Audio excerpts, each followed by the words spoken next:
여러분 안녕하십니까? 목요일 아침 뉴스 퍼레이드 류주연입니다. 우크라이나가 미국산 에이테크스 미사일에 이어 영국의 지원을 받은 스톰 섀도우 미사일도 러시아 본토를 향해 처음으로 발사한 것으로 알려졌습니다. 러시아의 반격 임박설이 제기되고 있는 가운데 세계 각국은 우크라이나 키이우 주재 대사관을 폐쇄하는 등 현지 자국민 보호에 나서고 있습니다. 첫 소식 변재영 기자의 보도입니다. 전투기에 장착해 지상의 목표물을 정밀 타격할 수 있는 스톰 섀도우 공대지 미사일. 우크라이나가 미국의 장거리 탄도미사일 에이테크스로 러시아 본토를 공격한 지 하루 만에 영국에서 지원받은 스톰 섀도우도 처음 러시아 본토로 발사한 것으로 전해졌습니다. 영국 일간 텔레그래프 등은 스톰 섀도우 파편이 북한군이 파병된 접전지 쿠르스크 지역에서 발견됐다고 전했습니다. 사거리 250km인 스톰 섀도우는 모스크바까지 위협이 가능해 강력한 게임 체인저로 꼽혀왔습니다. 영국 정부는 그동안 사용을 제한해왔지만 북한군의 러시아 파병으로 분쟁이 확대돼 대응에 나섰다는 분석이 나왔습니다. And there has been a change of heart and of position. So I think yes, UK Storm Shadows. 서방의 잇단 장거리 무기 제한 해제에 러시아는 핵무기 사용 범위를 확대하는 등 강력 대응에 나섰습니다. 이에 따라 미국은 우크라이나 키이우의 대사관을 일시 폐쇄하고 자국민 대피를 권고했고 스페인과 이탈리아 등 다른 유럽 공관도 줄줄이 대피령을 내렸습니다. TV조선 변재영입니다. 푸틴 러시아 대통령이 트럼프 미국 대통령 당선인과 우크라이나 휴전을 논의할 가능성이 있다는 보도가 나왔습니다. 우크라이나가 나토 가입을 포기하는 게 전제 조건이라는데 그동안 전쟁을 하루 만에 끝낼 수 있다고 호언장담해온 트럼프 당선인과 실제 평화회담이 성사될지 국제사회에 이목이 쏠립니다. 김예나 기자가 전합니다. 미국 대선 결과가 나온 직후 트럼프 당선인과 언제든 연락할 준비가 돼 있다고 한 푸틴 러시아 대통령. Я, пользуясь случаем, хочу поздравить его с избранием на пост президента Соединенных Штатов Америки. Я уже говорил, что мы будем работать с любым главой государства, которому окажет доверие американский народ. Так будет. 로이터 통신은 러시아 전현직 관리를 인용해 푸틴 대통령이 트럼프 당선인과 우크라이나 휴전협정을 논의할 가능성이 있다고 보도했습니다.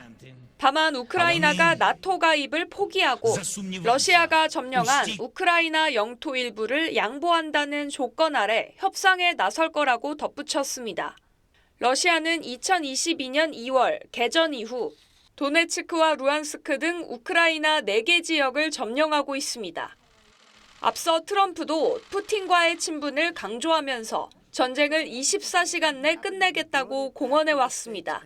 I will have that war settled between Putin and Zelensky as president-elect before I take office on January 20th. 하지만 바이든 대통령이 우크라이나에 미국산 장거리 미사일 러 본토 사용을 허용하는 등 전쟁 양상이 복잡하게 꼬여 실제 협상까진 시간이 걸릴 거란 관측이 나옵니다. TV조선 김예나입니다.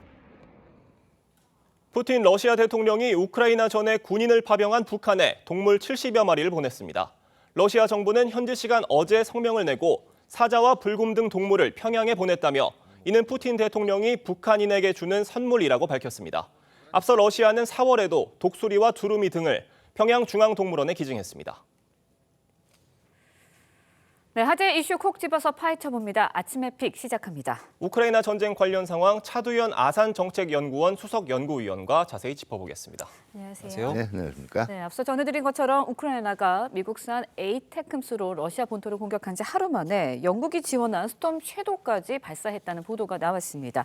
미국을 시작으로 이제 서방의 무기 지원이 확산되고 확대되는 모양새인데 네. 어떤 의미를 갖고 있다고 보시나요? 네, 기존의 그 미국과 서방의 입장은 이제 자신들한테 제공받은 무기를 가지고 예. 방어 이외의 목적, 다시 말해서 러시아 그 본토까지를 공격하는 것은 자제해야 된다라는 입장이었는데요.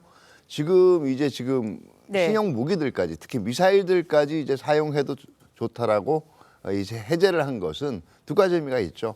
하나는 지금 러시아로서는 이제 그 내년 1월에 들어서는 네. 트럼프 행정부와의 그 이 정전 또는 종전 협상을 앞두고 최대한 유리한 조건 하에서 다시 말해서 이제 지금 그 이 빼앗겼던 쿠르스크 지역은 대부분 탈환을 하고 돈바스 지역에서의 그 이 점령 지역을 조금이라도 확장한 상황에서 이제 이 전쟁을 끝내거나 휴전하겠다라는 생각이 있는 거고요. 예. 이 의도대로 흘러가게 내버려두지는 않을 거다라는 얘기가 있고요. 두 번째는 이제 그 우크라이나에 대해서도 서방이 여전히 지원을 계속할 거다라는 이제 그 이 메시지를 던진 거나 마찬가지죠. 뭐 종합적으로 얘기하면 어떻게 보면 가능한 한 빨리 러시아와 그 타협을 해서 전쟁을 끝내겠다는 예. 트럼프 그 당선인의 그 구상 자체가 그 어떻게 보면 거기에 대한 또 반기라고도 볼 수가 있죠. 네, 미국과 영국이 그동안 제안했던 무기를 지원했던 것처럼 다른 유럽 국가들도 그동안 제안했던 무기 체계를 지원할 가능성도 있을까요? 네, 그럴 가능성이 있고요. 다만 이것은 이제 우크라이나가 이 러시아 쪽에 있는 예. 지금 작전 지역 영토를 넓히는 것보다는 현재 있는 수준에서 전선을 고착시키는 게 더 큰 목적이 있다라고 봐야 될 거예요. 네, 알겠습니다. 예, 이런 상황에서 미국이 우크라이나군의 대인 지뢰를 지원하기로 했다고 공식 확인을 했는데 이게 기존 바이든 대통령의 정책을 뒤집는 결정입니다. 어떤 의도로 보십니까? 네, 그렇죠. 기존에 그 이미 대인주례 같은 경우에 특정 그 비인도적인 재래식 무기죠. 네. 민간인 네. 피해를 유발할 수 있다 그래서 국제적인 레지메에서 뭐 CCW 같은 것들이 있습니다. 여기에 의거해서 사용이 금지됐고요. 미국 같은 경우에 몇몇 특수하게 네. 필요한 상황들, 한반도가 대표적인 예. 경우죠. 한반도를 제외하고는 대인주례의 사용을 금지하는 데 동의를 해왔는데 지금 이게 뒤집어진 거죠. 근데 하나 여기서 주목을 해야 될 거는 지뢰라는 것은 전선을 넓히거나 공격용인 목적으로 사용하는 건 아니에요. 상대방의 진출을 방해하기 위한 저지하기 위한 목적으로 사용이 되고 있거든요. 근데 이제 우크라이나 지역에서 대인지뢰까지 사용했다라는 건 아마 러시아의 지금 현재 공세 상황으로 볼 때 이게 자칫 잘못하면 뭐 키우 지금 그 쿠르스크 네. 지역 자체를 완전히 러시아가 다시 밀어붙여서 탈환을 하거나 아니면은 기존의 점령 지역을 확대할 그 의도로 작전이 시작되고 있다라고 본 거고, 네, 전선에서 지금 우크라이나가 좀 급해졌다라는 걸 반증하기도 하죠. 네, 이에 대해 이제 러시아는 반격이 임박했다라는 설도 좀 제기가 되고 있는데 네. 푸틴 러시아 대통령 핵무기 사용 조건을 완화하는 내용의 새로운 핵 교리를 발표하기도 했습니다. 그리고 이 발표 직후에 러시아가 이동식 핵 방공호 대량 생산에 들어갔다 이런 보도도 나왔거든요. 네네. 어떤 의미로 보세요? 네, 그 핵사용 교리를 지금 이제 변경을 했죠. 예. 그러니까 기존에는 이 핵국에 의해서 공격을 받았을 때만 핵을 가지고 보복을 할 수 있다라는 이제 교리가 주요 내용이었는데 이제는 핵을 가지지 않은 국가가 핵을 보유한 국가하고 연합해서 또는 이 연계해서 러시아를 공격했을 경우 비록 비핵 국가라도 핵무기로 보복을 할 수 있다라는 내용이 지금 교리 개정의 주요 내용이거든요. 예. 거기에 이어서 지금 그 이동식 핵사용 방공호까지 동원을 했다라는 거는 이게 빈말이 아니다라는 얘기예요. 정말 쓸 실제로도 수도 있다라고 사용할 지금 얘기하는 가능성이 겁니다. 없다고 예, 보시나요? 예. 아. 네, 또 앞서 전해드렸듯이요. 푸틴 대통령이 트럼프 대통령 당선인과 휴전 협정을 논의할 수 있다 이런 보도가 나왔습니다. 네네. 가능성 있는 얘기로 보십니까? 네, 뭐 아무래도 지금 이미 어느 정도는 물밑 그 접촉도 있었을 가능성이 있고요. 네. 아무래도 푸틴 입장에서는 보다 유리한 조건에서 이제는 종전이나 정전 협상을 할 수 있는 여건이 됐다라고 판단하는 것 같습니다. 그러니까 내년 1월 이후에 지금 숨가쁘게 전선 상황이 변화하고 있는 것도 바로 1월 이후에 종전 정전 협상 가능성이 있다라고 보고 네. 그때까지 최대한 이 많은 우크라이나 영토를 확보한 상황에서 그 종전 또는 정전 협상에 나서겠다라는 거죠. 네, 이런 상황에서 사실 우크라이나의 움직임이 관건일 것 같은데 네네. 지금 트럼프 예. 대통령과 이 푸틴 대통령의 평화 협정 논의에 대해서 젤렌스키 대통령이 어떻게 반응할 걸로 보십니까? 네, 일단 뭐 젤렌스키 대통령 자신은 현재 같은 이 동남부의 러시아군 점령 지역 그리고 이 강제 병합 지역을 그대로 내준 상황에서 그 전쟁이 네. 휴전 상태에 들어가거나 아니면 종결될 경우에는 국내적으로 상당한 이 타격을 입게 될 수밖에 없고요. 그러니까 뭐 우크라이나 전체도 마찬가지지만 개인의 정치적인 생명도 완전히 지금 상당히 위태롭게 된다라고 볼 수가 있거든요. 그렇기 때문에 어쨌든 지금 현재 있는 조건을 상당히 뒤집겠다는 의지를 강력하게 표명을 한 거고요. 또 우크라이나의 동의가 없이는 지금 그러니까 뭐 서방에 사용된 무기들 다 사용해 볼 수가 있거든요. 예. 그 트럼프 신행정부가 이기 행정부가 그 어쨌든 우크라이나의 동의 없이 일방적인 정전이나 종전 협상이 이루어지는 것 자체를 저지해 보겠다라는 지금 그런 마음도 있는 거죠. 네, 알겠습니다. 북러 밀착 관계도 한번 여쭤볼게요. 국정원이 김정은 북한 국무위원장의 러시아 방문 가능성 그리고 북한의 무기 추가 수출 사실 확인을 했거든요. 그렇다 보니까 북한군 개입이 우크라이나전에 미칠 영향, 또 우리나라의 한반도 안보 지형에도 미칠 영향, 여기도 관심이 굉장히 쏠리고 있어요. 첫 번째는 이제 북한도 이제 우크라이나전이 조기에 종전되거나 정전될 가능성이 있으니까 예. 사실은 어떻게 보면 그동안 북러 밀착을 이 불러온 가장 큰 원인이 우크라이나 전선에 대한 북한의 이제 그 가치가 기여 가치가 올라간 거거든요. 그만큼 그러면 만약에 정전 종전이 조기에 이루어져 버리면 그동안 공들인 게 어떻게 보면 무산돼 버릴 수가 있잖아요. 그러니까 정전 종전이 이루어지기 전에 그래도 북한 덕에 유리하게 전쟁이 종결됐다라는 걸 최대한 그런 인상을 얻어내려고 하는 게 먼저고요. 예. 그렇기 때문에 가능한 한 많은 경제 지원, 이 기여의 대가로 가능한 많은 경제 지원 또는 군사적인 지원을 러시아로부터 이끌어내겠다는 게 첫 번째 목적이고요. 두 번째는 그거를 바탕으로 해서 네. 향후에 뭐 트럼프 2기 행정부하고 미국 협상을 하거나 아니면 적대적 두 국가론 얘기했잖아요. 그걸 통해서 한국에 대해서 공세적인 정책을 펼치는 데 있어서도 러시아라는 든든한 후원자를 확보한 상황에서 하는 것이 훨씬 더 유리하다고 보는 거죠. 네, 그러면 짧게 추가로 여쭤볼게요. 종전 협상을 만약에 한다고 하면 그 이후에도 북러 관계 밀착이 더 강화될 여지가 있다고 보시나요? 네, 아마 미국 협상하고도 연계가 돼 있는데 트럼프 2기 행정부 같은 경우 과거에 2018년에 그 당시 미국 협상 국면에서 중국이 영향력을 행사하는 걸 굉장히 껄끄러워했거든요. 그렇기 때문에 북러 밀착도 뭐 이 미러 간의 접촉이나 이걸 통해서 수위 조정하라고 분명히 얘기할 거예요. 그런데 단기적으로 지금 북러 밀착이 이렇게 급속히 이루어진 원인이라는 것이 양쪽 다 급하고 절박했거든요.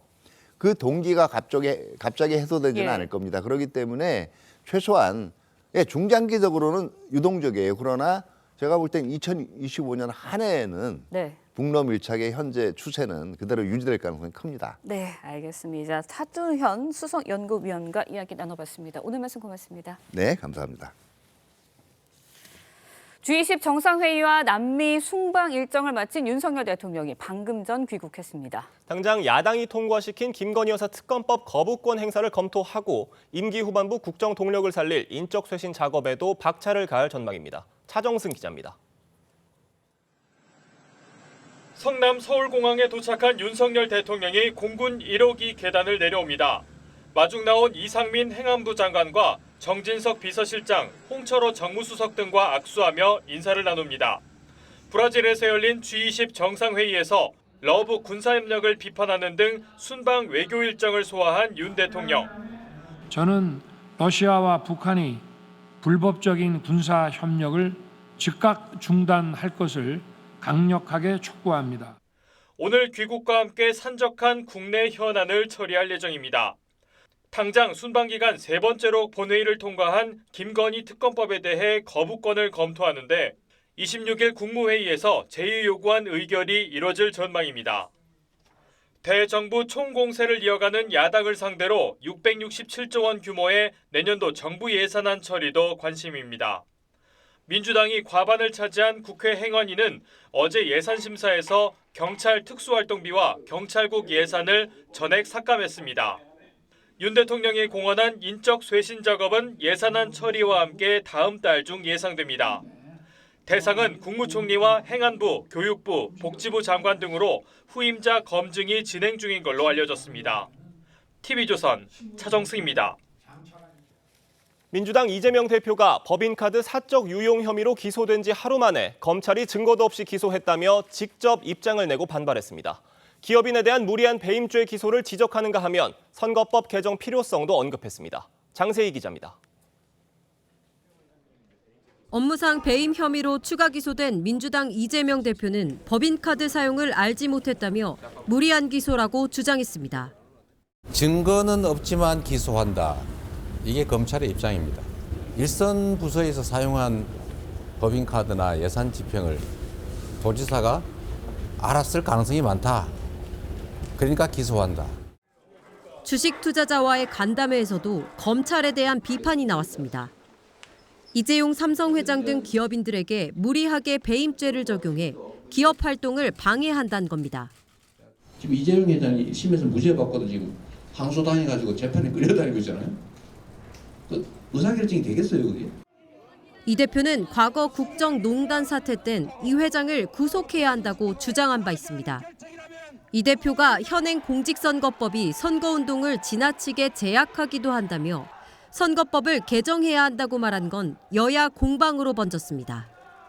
여당은 이 대표가 선거법 위반으로 1심 징역형을 선고받은 걸 꼬집으며 약물 복용이 드러나자 도핑 테스트를 폐지하겠다는 것이라고 지적했는데 야당은 이 대표가 해당 연설문을 넘긴 건 재판 전이라며 거짓 선동이라고 반박했습니다. 사흘째 이어진 박장범 KBS 사장 후보자 인사청문회에서도 이 대표를 둘러싼 설전이 오갔습니다. 이렇게 파렴치한 잡범이 야당 대표를 한다는 게 말이 됩니까? 잡범이 말이 나옵니까? 잡범! 잡범이에요, 잡범! TV조선 장세희입니다.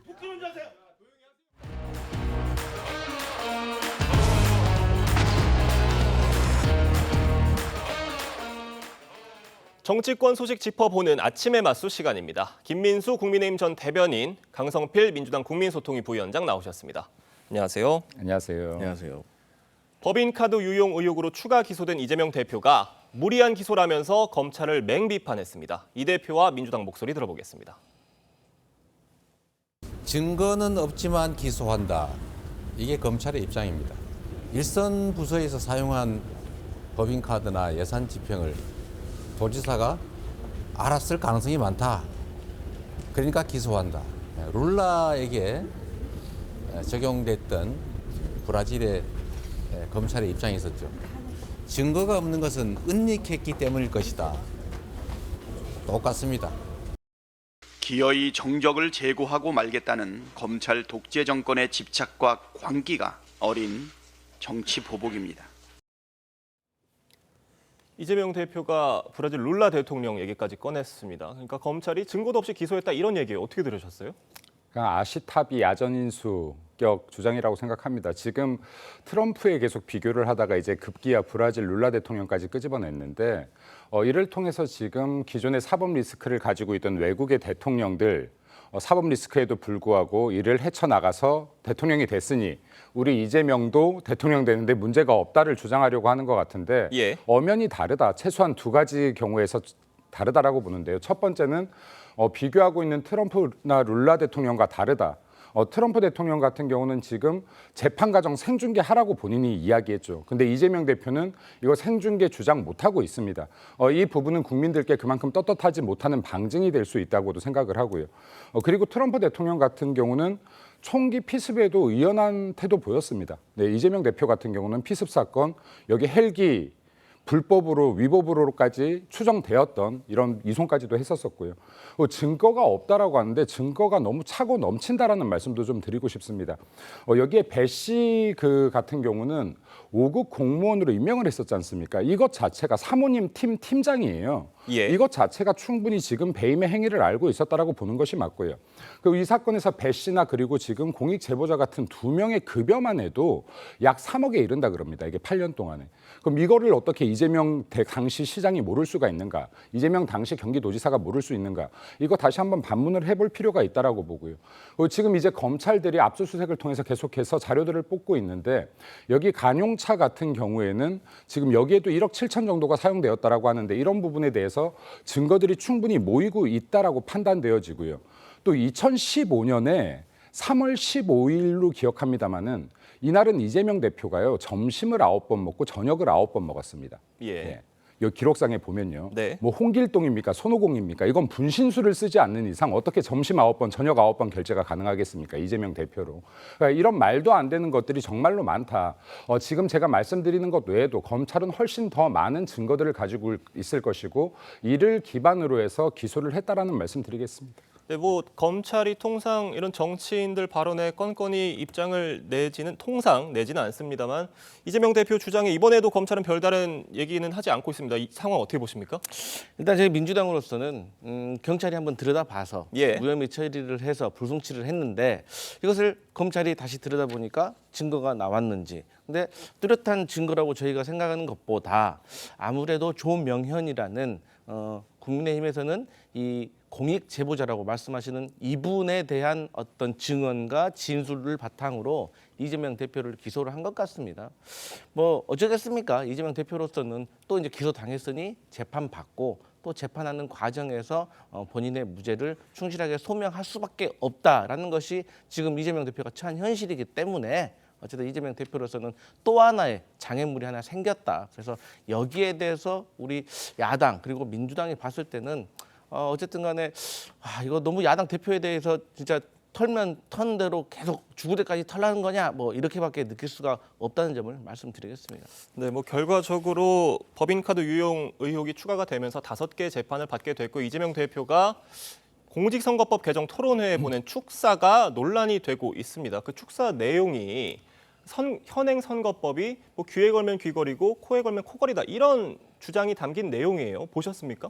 네, 봤습니다. 그 현행 선거법 같은 경우에 저도 많이 비판을 했어요. 이연령, 비연령이다. 이게 귀에 걸면 귀걸이, 코에 걸면 코걸이다. 그리고 저뿐만이 아니라 많은 정치인들이 비판을 해왔습니다. 네. 근데 이 부분은요, 선거법에서 명확하지 않은 부분에 대한 비판입니다.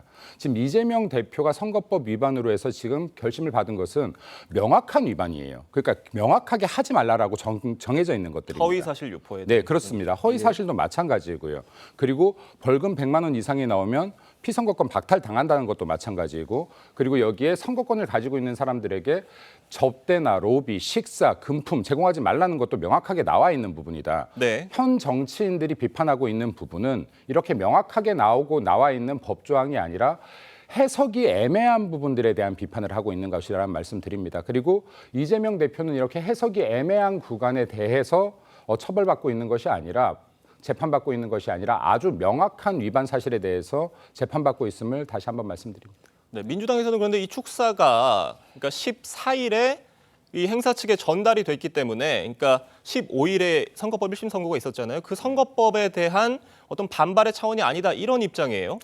제가 이제 국회에서 이런 연설문이라든지 예. 이런 입장 축사 뭐 이런 것을 제가 작성하는 업무를 10년 넘게 했는데 예. 보통에 이렇게 당대표에게 이런 축고사를 요청을 하잖아요. 네. 그러면 최소 한 달 전입니다.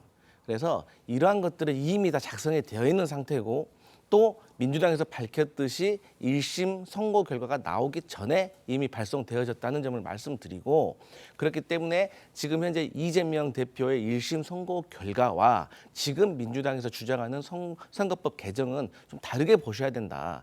우리 김민수 대변인께서 말씀하셨지만 사실 선거법 개정에 대해서 여러 가지 부분에 있어서 우리나라의 선거법이 유연한 부분도 있지만 또 경직되어 있는 부분도 있고 또 불합리한 면도 있고 조금 더 명확하게 해야 될 부분도 있다는 것은 여야가 공통적으로 생각을 하고 있는 거거든요. 그래서 1심 결과와 선거법 토론회는 야구와 축구처럼 좀 다른 문제다. 그것을 좀 오해하지 않았으면 좋겠다는 취지로 저희 민주당에서 선고 결과 전에 이거 발송한 것이고 훨씬 전에 작성되었다는 점을 말씀드립니다. 네, 알겠습니다.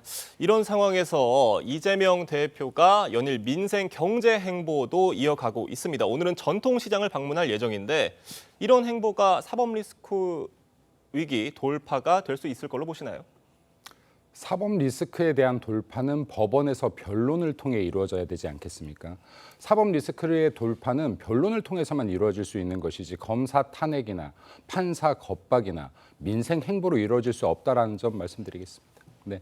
강성필 부위원장님 보시기엔 어떻습니까?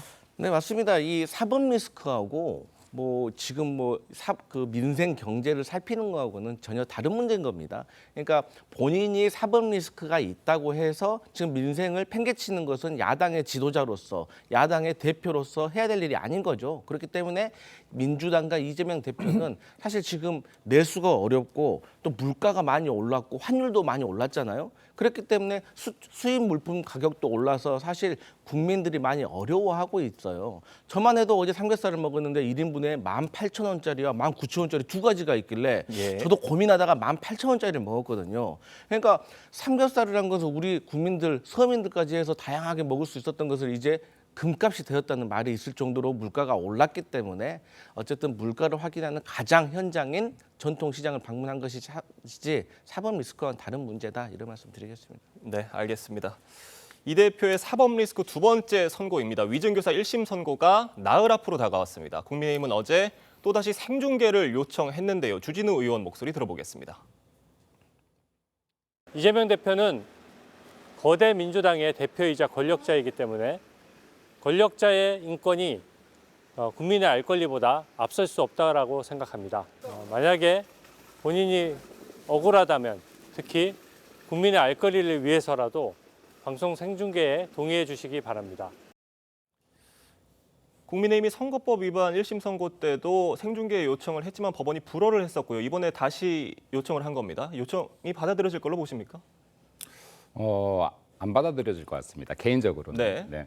근데 지금 이제 이 부분을 계속해서 요구하고 있는 것은 이재명 대표 자체가 사법부의 판단에 대해서 부정을 하고 있기 때문입니다. 민주당이 사법부 판단을 지금 정치적이라고 하고 있기 때문입니다. 그럼 많은 국민들께서 혼돈이 있으실 겁니다. 야, 이게 지금 사법부가 정말로 정치적 판단을 하고 있는 것인지 아니면 이재명 대표가 거짓말을 하고 있는 것인지. 국민의힘은 당당하게 이것을 이 가정을 보여줌으로 인해서 재판에서 어떠한 취지로 이런 판결이 나는지 국민들께서 모두 듣게 하자라는 것이고요. 그럼 이재명 대표는 민주당은 이것을 지금 반대하고 있는 입장인 것인데 이재명 대표가 지금 그렇게 비교하고 있는 트럼프 대통령 같은 경우는 본인의 재판 과정에 대해서 국민들께 공개하라고 했었습니다. 그러니까 이러한 부분들에 정말로 자신이 있다면 무죄를 정말로 입증하고 싶고 국민들께 어필하고 싶다면 공개하라고 민주당에서도 요구하는 것이 맞는 논리일 것이다라는 말씀 드리고요. 그리고 재판부에서 어떤 결정을 하든 대한민국의 재판부의 판단에 대해서 정치적이라거나 그리고 이게 잘못된 판단으로 몰고 가는 것은 정치인으로서 해야 될 일이 아니다라는 말씀도 덧붙여 드리겠습니다. 네. 국민의힘에서는 이 생중계 요청과 함께 재판 지연 방지 TF를 발족을 시켰습니다. 국민의힘 움직임 어떻게 보십니까? 그러니까 국민의힘이 어쨌든 이재명 대표 지난 1심 선고 결과에서 예상보다 중형이 나와서 상당히 들떠있는 것 같아요. 그런데 뭐 진보건 보수건 일간지에서 사설을 통해서 이럴 때 지금 민주당의 사법 리스크에 대해서 반사 이익을 바라지 말고 지금이 혁신과 여권 리스크에 여권에서 가지고 있는 리스크를 해결할 수 있는 골든 타임이다 이런 말들을 많이 하고 있습니다. 사실 뭐 민주당 소속인 제가 이런 말씀 드리기는 조금 불편할 수도 있겠지만 사실 지금 여권도 리스크가 있잖아요. 저는 개인적으로 이럴 때 여권도 이런 리스크를 해결해 나가는 것이 그래야지 나중에 이재명 대표의 사법 리스크가 정리된 다음에 본인들도 어떤 반사 이익보다는 본인들의 어떤 국정 운영에 대해서 제대로 해나갈 수 있는 저는 기회라고 생각을 하거든요. 그렇기 때문에 저희 민주당도 사실 이런 사법 리스크 외에도 저희 할 일을 해야 되겠지만 여권도 이럴 때일수록 사실 뭐 이재명 대표 재판을 생중계를 해야 된다느니 뭐 이러한 공격과 정치적인 어떤 공세보다는 민생을 살피고 본인들의 리스크를 이때 해결하는 것이 어떨까 이런 생각해 봅니다. 네, 이런 상황에서 민주당은 또다시 검사 탄핵 추진을 한다고 합니다. 다 3명에 대한 검사 탄핵안을 발의할 계획이라고 하는데 다 서울중앙지검에 계신 분들입니다. 이창수 지검장, 또 조상원 4차장, 최재훈 반부패 2부장인데 이게 다 도이치모터 사건 수사 라인이거든요. 어떻게 보시나요? 지금 이제 민주당이 어떠한 사법부에 대한 불만 표시를 지금 검사 탄핵으로 가지고 간다라는 것은 국민의힘도 예측하고 국민들도 예측하는 이미 변수 아닌 상수가 되었다라고 판단되고요. 기존에 지금 검찰들에 대한 지금 탄핵 소추를 민주당에서 했지만 이거 다 기각되지 않았습니까? 그럼 앞으로도 마찬가지일 것이다. 검찰 탄핵 소추 그리고 기각의 형태로 이어질 것인데 이런 것들이 지금 검사들의 이러한 임무 공백을 만들어낸다라는 말씀도 좀 드리고 싶고 그리고 지금 이런 형태가요. 저는 이재명 대표에게 전혀 도움이 안 될 거라고 봅니다. 사법부에서도 판단을 할 때 이 사람들이 죄에 대해서 반성을 하고 있느냐 어떠냐에 따라서 죄가 경감되기도 하고 증감되기도 하는 거 아니겠습니까? 예. 이거는 명확하게 반성만 한다라고 해도 이게 충분히 경감 사유가 되는 것인데 이재명 대표의 이런 행위는 사법부를 부정하고 검찰을 부정하고 정치 공세로 몰고 가는 것은 반성을 하지 않는다는 것을 명확하게 보여주는 것이기 때문에 이재명 대표의 앞으로의 판결에도 전혀 도움될 것이 없다라는 말씀도 덧붙여드리겠습니다. 네, 뭐 말씀해 주셨지만 이재명 대표가 앞으로 재판들이 여러 건이 남아 있잖아요. 그런데 이런 상황에서 검찰이나 어떤 사법부를 비판하는 게 다소 현명하지 않은 전략일 수 있다. 이런 분석들도 있는 것 같고요. 민주당이 검찰과 다시 전면전에 나선 모습입니다. 이런 민주당의 상황 어떻게 평가하십니까? 기존에 있었던 과거에 있었던 검사 탄핵은 사실 여권에서 검찰에 대한 공세로 충분히 오해하실 수도 저는 있다고 생각을 합니다. 네. 하지만 이번에 중앙지검 이창수 중앙지검장 그리고 그 아래 뭐 4차장, 반부패 수사, 뭐 2부장 이런 분들에 대한 탄핵은 검찰에 대한 공세가 아닙니다. 뭐냐면 이건 어떤 의미가 있냐면 예. 저희 민주당이 보기에는 어쨌든 검찰이 김건희 여사와 관련해서 주가 조작에 대해서 불기소를 했지 않습니까? 기소를 당하지 않았으니까 당연히 재판을 받지 않고 재판을 받지 않으니까 이게 유죄인지 무죄인지 모르는 거잖아요. 판단을 받지 않았으니까. 하지만 이번에 검사 탄핵을 통해서 헌재에서 과연 이 중앙지검에서 김건희 여사와 관련된 주가 조작에 대해서 불기소 처리한 것이 합당한지 아니면 합당하지 않은지라고 결론을 내려주는 거거든요. 그래서 이것은 이번 탄핵은 검사 탄핵은 김건희 여사 주가 조작에 대한 간접적인 재판의 의미가 있는 것이다. 저희는 그것을 그 김건희 여사의 주가 조작과 관련돼서 유무죄를 한번 판단받기 위해서 이번에 검사 탄핵을 하는 의미도 있었다라고 해석해 주시면 되겠습니다. 예, 알겠습니다. 다음 소식 짚어보겠습니다. 조국 혁신당이 윤석열 대통령 탄핵 소추안 초안을 공개했습니다. 조국 대표 입장과 여야 반응까지 듣고 오겠습니다. 2년 반 동안 쌓인 윤석열 대통령의 위헌, 위법 행위에 대한 국민의 울분을 차곡차곡 담은 것입니다. 지금 말도 안 되는 이제 탄핵 타령 좀 그만했으면 좋겠습니다. 이제는 민생, 안보 그리고 미래를 키우는 그런 일에 집중해야 될 때다. 혁신당에서 오늘 윤 대통령 탄핵안 초안 공개 관련 논의 없었습니다.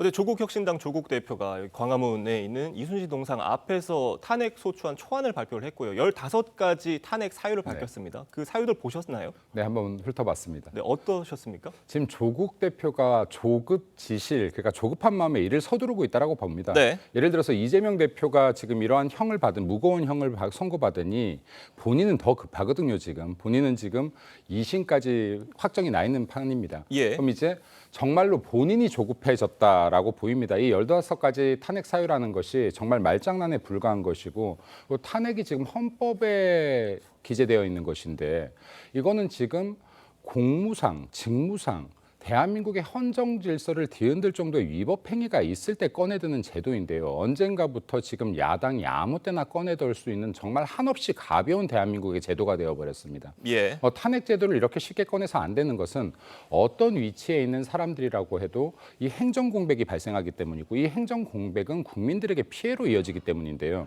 지금 야당 대표들, 뭐 조국 대표도 마찬가지, 이재명 대표도 마찬가지인데 본인들의 사법 리스크를 해지하기 위해서 이 탄핵 제도로 정말 민생을 계속해서 위협에 빠뜨리고 있는 것이다.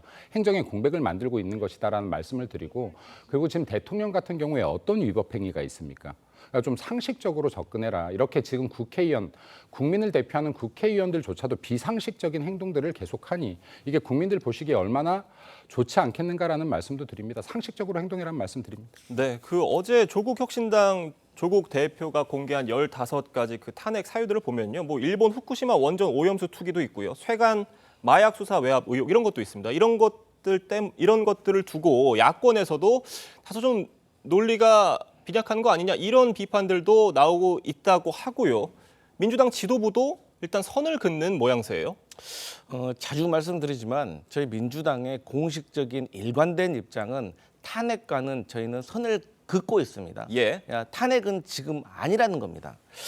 그러니까 이제 탄핵이라는 것은 알고 있죠. 위법이 있다고 해서 되는 게 아니에요. 이게 중대한 위법사항이 있어서 이게 헌재에서 심판을 해야 되는 건데 어쨌든 저희 민주당은 지금 명태균 게이트 그리고 김건희 여사의 주가 조작 이런 것들을 통해서 특검을 먼저 해야 된다. 특검을 해가지고 정말로 위법적인 사항이 드러나고 여러 가지가 나오고 또 많은 국민들, 예를 들어서 국민의힘 당원들의 최소한 절반 이상도 아 대통령에게 정말 위법 사항이 있었구나를 인정할 정도가 되는 여론이 형성돼야지 탄핵이 이루어지는 거기 때문에 저희 민주당은 지금 탄핵은 이르다 말할 때가 아니다. 지금은 진실을 밝혀야 될 특검을 주장해야 될 때다. 이런 입장인 겁니다. 예. 네. 도이치모터스 얘기가 계속 나서 이게 한마디 드려야 될 것 같은데 도이치모터스 특검을 주장하고 지금 현재 검사들이 잘못되었다라고 주장하는 것은 민주당이 스스로 얼굴에 침 뱉기이다. 이거 지난 문재인 정권 당시에 그렇게 수사를 했는데 기소도 불기소도 못했던 그러면 지난 문재인 전 정권 당시의 검사들은 이거 직무유기입니까? 직무 제대로 하지 않은 겁니까? 이것부터 명확한 설명이 이루어져야 될 것이다라는 말씀 드리고요. 이게 이미 수사가 계속해서 진행되었으나 불기소됐고 이제 불기소 처분까지 된 사건을 이렇게 정치적으로 끌고 가는 건 역시도 바람직하지 않다라는 말씀 다시 한번 드립니다. 네, 알겠습니다.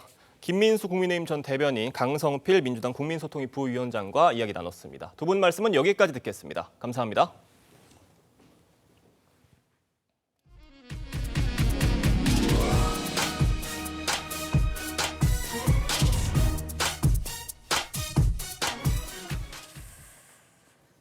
네, 어젯밤 인천의 한 골프장에서 화재가 발생했습니다. 불길이 매서웠지만 다친 사람은 없는 것으로 파악이 됐는데 골프카트 90여 대와 창고가 불에 타는 등 재산 피해가 발생했습니다. 소방당국은 전동 카트를 충전하는 창고에서 불이 났을 가능성 등 화재 원인을 조사하고 있습니다. 밤사이 사건 사고 소식 류태영 기자가 전해드립니다. 시뻘건 불길이 검은 연기를 내뿜으며 치솟습니다. 현재 그 창고 중에서 한국을 완전히 전소. 저녁 8시쯤 인천 영종도의 한 골프장에서 불이 났습니다. 경기가 많아지고 지금 아직까지 가면 좀 몇 개 할 겁니다. 다친 사람은 없었지만 골프카트 90대와 창고 2개 동이 완전히 불에 탔습니다. 불은 1시간 반 만에 꺼졌습니다. 창고는 화재로 인해 형체를 알아보기 힘들 정도로 무너져 내렸고 골프카트는 종이장처럼 손상됐습니다. 소방당국은 카트 보관 창고 내부에서 불이 시작된 것으로 보고 충전시설 결함 등 구체적인 화재 원인을 조사할 계획입니다. 저기 철 구조물이 지금 엄청 많잖아요. 잔불이라도 있게 되면은 추가적으로 또 마무리해야 되기 때문에. 어제 오후 6시쯤 경기도 성남시에 위치한 가천대학교 공과대학 4층 실험실에서 불이 났습니다. 연기가 보인다는 신고를 받고 출동한 소방관이 불을 20분 만에 진압했고 다친 사람은 없었습니다. 소방당국은 실험실 안에 있던 종이에서 불이 시작된 것으로 보고 정확한 화재 원인과 피해 규모를 조사하고 있습니다. TV조선 류태영입니다.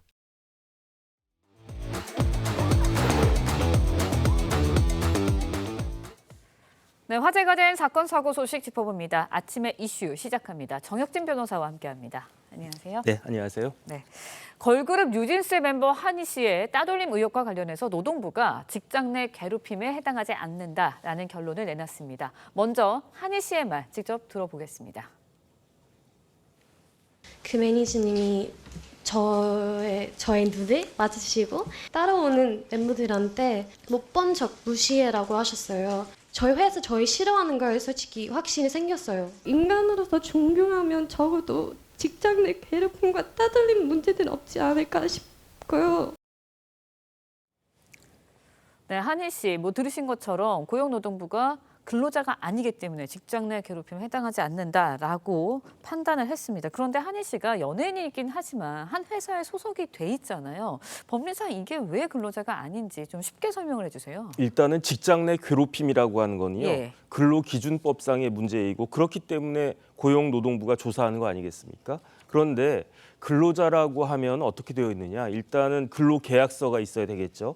그런데 구체적으로는 계약 관계가 대등하지 않아야 된단 말이에요. 사용자가 우위에 있고 그다음에 그 피용자는 그거보다는 약한 위치에 있어야 되는데 한이 같은 그러한 연예인들은 일단 회사하고 사이의 계약 관계도 대등하고 그다음에 회사에 딱 들어가면 뭐 TV조선에도 당연히 있겠지만 취업 규칙 같은 그러한 규칙들이 있지 않겠습니까? 예. 그런 규정이 적용이 되고 그래야 그 회사 사람인데 한의가 취업 규칙이 적용이 되겠습니까? 그러니까 근무 시간도 본인이 재량으로 할 수 있고 장소도 뭐 오늘 같은 경우는 내가 나가기 싫다 그러면 안 나갈 수도 있고 그런 계약 관계이고요. 그다음 제일 중요한 건 결국은 돈 문제인데 예. 한의가 그 소속사로부터 뭐 한 달에 5천만 원이면 5천만 원, 1억이면 1억 이렇게 월급을 따박따박 받는 게 아니잖아요. 뭐 대박이 터져가지고 뭐 몇십억이 생기면은 거기에 따라서 비율에 따라 가지고 몇십억도 받고 몇백억도 받고 그러한 수익 배분 구조이기 때문에 그렇기 때문에 근로자가 인정되기 어렵다는 그런 이야기고요.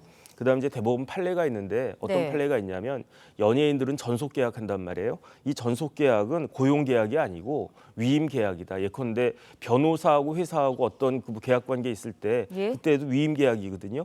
그러니까 위임 계약이거나 아니면 위임 계약에 유사한 그러한 관계이다. 그렇기 때문에 근로기준법이 적용이 되지 않고 그래서 직장 내 괴롭힘 문제에도 이런 부분들에 있어서는 적용되기 어렵다. 그렇게 그 고용노동부가 판단한 것 같습니다. 네, 근데 한희 씨 같은 경우에는 유명 연예인이잖아요. 근데 이와 다르게 신인급 연예인들 같은 경우에는 네네. 근로자가 아닌 신분인 거는 알겠는데 그래도 법률상 좀 보호를 받아야 되지 않을까라는 생각도 들거든요. 보완점이 좀 필요할 것 같아요. 그래서 보호받을 필요성은 있는데 예. 그런데 법리적으로는 쉽지가 않습니다. 왜냐하면 연예인뿐만 아니라 뭐 예컨대 골프장 캐디부터 시작해가지고 많은 다양한 형태의 근로자들이 있는데 이런 근로자들을 특수 형태 근로 종사자 해가지고 특고라고 하는데 예. 이런 분들은 그 회사하고 어떤 그 계약 관계가 그 고용 계약이 아니거든요. 그 다음에 아무리 신인이라고 하더라도 연예인은 연예인이고 직원은 아니란 말이에요. 그 다음에 본인이 원해서 그 연예 계약을 전속 계약을 체결한 것이기 때문에 이런 경우에는 구체적 개별적으로 계약 관계를 따져야 되는데 그런데 아무래도 이렇게 신인이 이렇게 대스타가 되기 전까지는 그렇죠. 소속사하고 관계가 울트라가 울트라을 이런 그 관계가 될 테니까 그러니까 이제 연예인 전속 계약 관련해 가지고 분쟁이 많을 수밖에 없는 그런 구조다 이렇게 판단이 됩니다. 네, 이런 가운데 민희지 전 어도어 대표 사내 이사직을 내려놨습니다. 그러면서 이제 하이브를 상대로 법적 조치하겠다 이렇게 나서고 있어요. 어떤 네네. 법적 조치를 하겠다는 거예요? 글쎄요, 일단은 형사적으로는 문제 삼을 게 없어 보이고요. 그렇다라고 하면 이제 민사상 어떤 책임을 물을 수 있을 것인가. 그런데 그 민사상 책임을 물으려면 예. 결국 계약서를 봐야 되거든요. 그런데 제가 계약서를 당연히 보지는 못했지만 네. 그 언론에 나온 걸 보니까 계약서 안에 풋옵션 조항이 있대요. 그래서 만약에 민희진 대표가 이 풋옵션 조항을 행사하면 그것이 어떻게 되느냐. 직전 2개 연도의 평균 영업이익을 200이익에다가 네. 13을 곱해서 거기에 민 대표의 지분율을 갖다가 곱하는 그런 식의 이제 돈을 받을 수 있다라고 하는 건데 그런데 그 뉴진스가 예. 아주 대박이 난 게 2023년 말부터 해서 2024년까지 아니겠습니까? 그렇죠. 올해. 예. 그러니까 그 금액을 계산해 보면은 2022년도에는 적자였고요. 2023년도에 300억 좀 넘게 흑자가 났고 아마 올해는 아직 그 금액이 나오지 않았겠지만 올해는 굉장히 어마어마한 그 금액의 그 이익을 갖다 봤을 예. 것 같은데 이 풋옵션 계약을 보더라도 2023년 흑자에서 2022년 적자를 뺀 금액에다가 13을 곱하고 지분율 0.75를 곱하니까 얼마 정도 나오느냐. 예. 이게 한 260억 정도 나온다는 거예요. 그래서 저희 같은 사람 입장에서 와 260억 대단하다. 그렇죠. 좋겠다 이렇게 생각하겠지만 민희진 대표 올해 그 2024년도에 그 뉴진스가 벌어들인 돈이 얼마인데 260억이 만족스러울 것 같지 않다 그런 생각이 들기 때문에 이 조항 관련해서 그 소송은 불가피해 보인다 그런 느낌이 듭니다. 네, 알겠습니다. 이번에는 개그맨 김병만 씨 이야기도 좀 해보도록 하겠습니다. 전처 폭행 의혹과 관련해서 검찰이 혐의가 없다. 라면서 불기소 처분 내렸습니다. 일단 폭행 혐의는 완전히 벗었다 이렇게 봐도 되는 거죠. 일단은 벗었다고 봐야 되는 거죠. 예. 그래서 경찰에서 검찰로 옮겼는데 그 이송을 갖다가 했는데 기소 의견인지 불기소 의견인지는 정확히 모르겠는데 네. 검찰에서는 그 무혐의다 해가지고 불기소 처분을 갖다가 한 것 같고요. 그런데 그러면서도 이게 사생활 문제이고 더군다나 연예인이니까 자세한 내용이나 판단 이유를 밝히는 것은 곤란하다. 일단 그렇게 이야기를 했는데 그런데 어쨌든지 간에 그 전처가 올 초에 상습 폭행 등으로 고발한 것에 대해서 이것은 혐의가 없다. 그래서 김병만 씨가 그 혐의를 벗은 건 사실이다. 이렇게 볼 수 있을 것 같습니다. 네, 일단 폭행 혐의에 대해서 혐의는 벗었지만 김병만 씨의 전처가 최근 언론 인터뷰를 했습니다. 그러면서 조목조목 김병만 씨가 내놨던 주장과 정말 정반대의 주장을 하고 있거든요. 진실 공방이 이어지고 있는데 구체적으로 어떤 내용인가요? 그러니까 일단은 사망보험 등을 30개가 넘게 들었다. 그래서 무슨 보험을 30개를 넘게 드냐. 그러면 보험료만 해도 한 달에 몇 천만 원 나가는 거 아닌가? 그런 의문이 있었는데 결론적으로 그 보험을 31개를 든 거는 맞대요. 그러니까 예컨대 혼인 전에 4개를 들어놨었고 결혼한 후에도 연금보험 등 3개, 그다음 부부가 함께 4개 등, 그다음에 기타 자동차 보험, 뭐 화재보험 같은 거 다 합쳐서 그래서 31개가 맞긴 하지만 여기에 어떤 이상한 것들은 없었다라고 전처가 주장은 하는데 제가 봐도 31개면은 저보다 도대체 몇 배를 든 것인가 좀 희한하다. 일단 그 생각은 들고요. 중요한 건 뭐냐면 조금 전에 이야기했지만 그 전처가 그 김병만 씨로부터 폭행을 당했다. 심지어 어린 딸이 내가 맞는 것을 봤다. 이렇게 이야기했단 말이에요. 그런데 폭행 당했다라고 주장하는 날에 김병민 씨는 해외에 있었거든요. 김병만 씨는. 김병만. 그러니까 거기에 대해서 전처는 뭐라고 이야기했느냐. 그러면 그거는 내가 옛날 이야기 몇 년 전 일이라서 착오가 있었다. 이렇게 주장을 하니까 김병만 씨는 또 어떻게 이야기하냐면은 이 두 부부가 이혼하지 않았습니까? 이혼 재판에서도 그 전처가 폭행을 주장을 했는데 이 이혼 사건에서도 법원은 폭행을 인정하지 않았다는 거죠. 그다음에 파양비 우는 뭐 그런 이야기가 있었는데 파양비를 요구한 적도 없었다라고 전처는 이야기하지만 그런데 이제 김병만 씨 입장에서는 그렇다라고 하면 왜 보험 해지 환급금 같은 것들은 주지도 않고 이 부분들에 대해서 절차를 진행하지 않느냐 이런 이야기를 갖다 하는 걸 보니까 제가 봤을 때 누구 말이 맞는지는 조금 의심이 간다 그런 생각이 듭니다. 네, 알겠습니다. 지금까지 정혁진 변호사와 함께 사건 사고 소식 짚어봤습니다. 오늘 말씀 고맙습니다.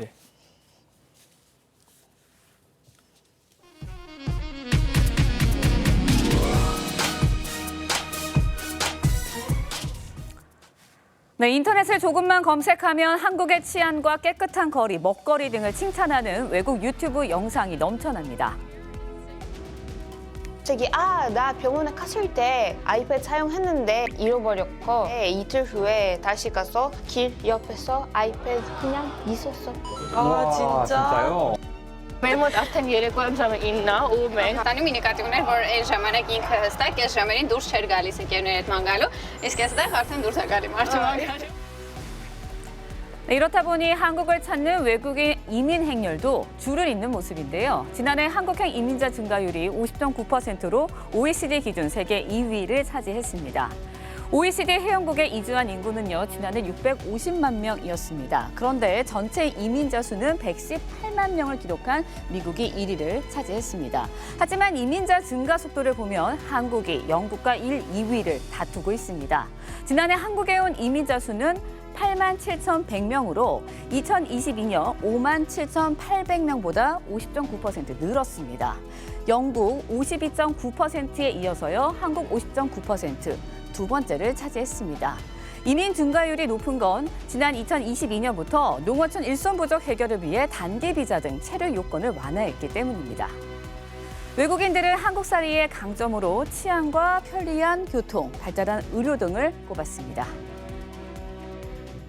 I think it's very safe here. KTX is very nice to travel to different cities, as well as the bus system to get to smaller cities around. So I feel like I can see a lot of Korea just from Seoul. 네, 반세기 전만 해도 더 나은 미래를 찾겠다며 탈한국 행렬이 줄을 이었던 것과 비교하면 격세지감이 느껴지는데요. 이제 이민 정책 확대는 저출산 고령화 시대의 필수 대책 중 하나라고 전문가들은 지적합니다. 앵커 리포트였습니다.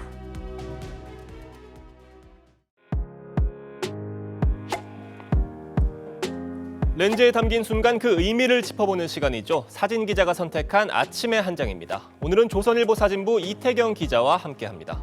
안녕하세요. 오늘 볼 사진은 어떤 건가요? 네, 우주에 갔다 온 세계 최초의 AI 예술 작품인데요. 어떤 사연이 있는지 현장 모습 사진으로 만나보겠습니다. 서울 종로구에서 열리고 있는 아트코리아 랩 전시장 모습입니다. 휴먼셀 아틀라스라는 작품이 전시되고 있는데요. 이 작품은 인류의 세포 데이터를 시각적으로 재해석해 인공지능을 통해 인간의 자화상을 그려냅니다. 시시각각 융합과 해체를 반복하는 영상이 우리 몸속의 세포를 표현하고 있습니다. AI 예술이네요. 그런데 우주에 갔다 왔다는 게 무슨 말인가요? 네, 그냥 말 그대로 이 작품이 정말 우주에 다녀왔다고 하는데요. 이 작품은 튀르키예의 아우치 스튜디오가 제작했습니다. 올 2월 스페이스X의 펠컨 9 로켓에 파일 형태로 실린 채 우주 항해를 마치고 지구로 복귀했습니다. 그래서 우주로 발사된 최초의 AI 작품으로 기록됐다고 하는데요. 실제로 전시에서 작품을 본 관람객들은 흥미롭다는 반응을 보인다고 합니다. AI가 만든 작품이 우주를 다녀왔다니 SF 소설 속 얘기가 현실이 되고 있네요. 지금까지 아침의 한 장이었습니다. 오늘 전국의 하늘빛이 흐린 가운데 오후까지 중부지방에 5mm 미만의 비가 가끔 내리겠습니다. 오늘 나오실 때 가방 속 작은 우산 챙겨 나오시기 바랍니다. 오늘 수도권과 충청으로 공기가 탁하겠습니다. 초미세먼지 농도 나쁨 단계에 보이겠고 강원 영서와 대구, 경북과 전북도 오후에 공기가 나빠지겠습니다. 오늘 오전까지 충청 이남으로는 짙은 안개가 끼겠고요. 오후에 가끔 구름의 양이 많아지겠습니다. 오늘은 어제보다 기온이 올라 추위가 누그러들겠습니다. 서울이 14도, 청주와 대전 15도, 제주 17도로 어제보다 1도에서 6도 정도 기온이 높겠습니다. 이번 주말 전국이 대체로 맑겠지만 토요일에는 아침 기온이 다시 1도까지 떨어지겠습니다. 다음 주 화요일에는 전국에 비 소식 들어있습니다. 오늘의 날씨 이나일입니다. 네, 이상으로 목요일 뉴스 퍼레이드 여기서 마칩니다. 저희는 내일 아침 7시 30분에 다시 찾아뵙겠습니다. 시청해주신 여러분 고맙습니다.